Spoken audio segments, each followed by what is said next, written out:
Hey, welcome to the first episode of the Basics to Music production series, where I will attempt to show you how you can go from not knowing anything about music whatsoever to being able to make your first song. This is kind of a new type of video for me. Usually I upload videos of music I've made, whether it be Chrome Music Labs or Logic Pro.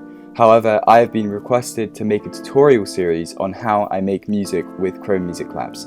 I hope you enjoy, I hope you learn something new about music, and I hope this series will be useful to you. So without further ado, let's just get straight into it.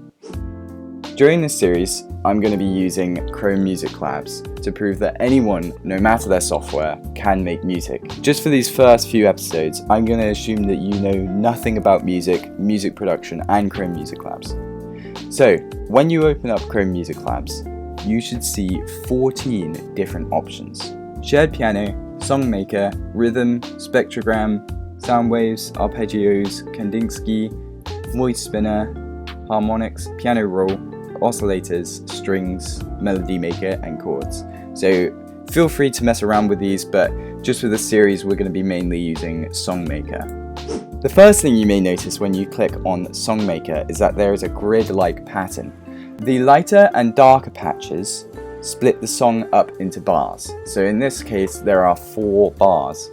The bold lines coming down, so these, split the bars into beats, and the fainter lines split the beats into notes. We'll get more into notes later on, but for now this is just a way of splitting up the bars into smaller and smaller measures. You may also notice that there is a line going across the center of your screen. These split songs into octaves. Once you go to the highest note in an octave, the notes start to repeat. The pitches are just higher. So this note is technically the same as this note, it's just a higher pitch. Pitch is how high or low a note sounds. The higher the note, the higher the pitch, and vice versa. Towards the bottom left of the screen, there is a play button, an instrument selection, and a drum selection.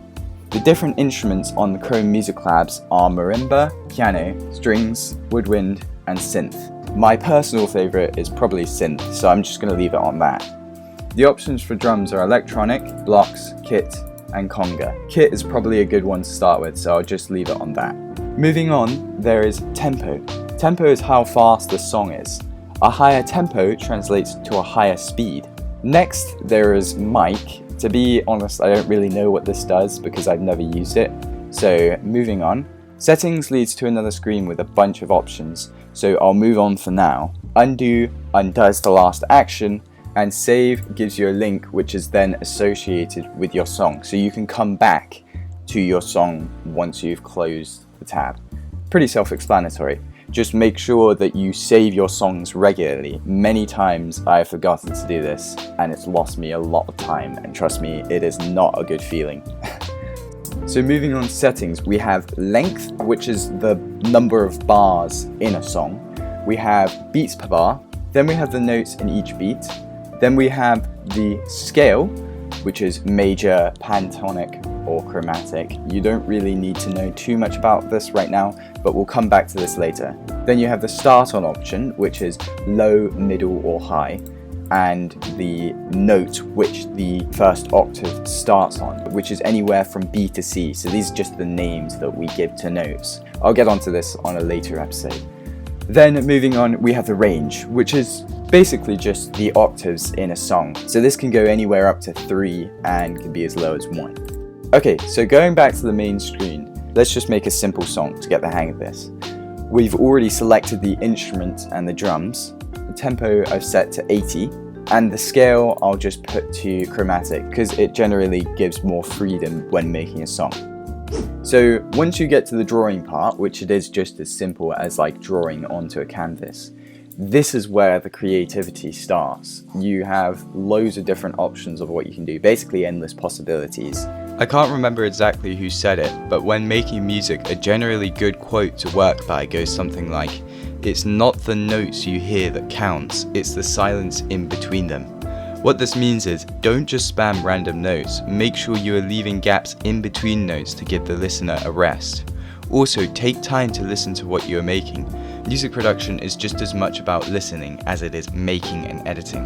So unless I have a specific idea about some chords or a melody I want to use, I'll usually start with a bass, which are just the lower notes of the song.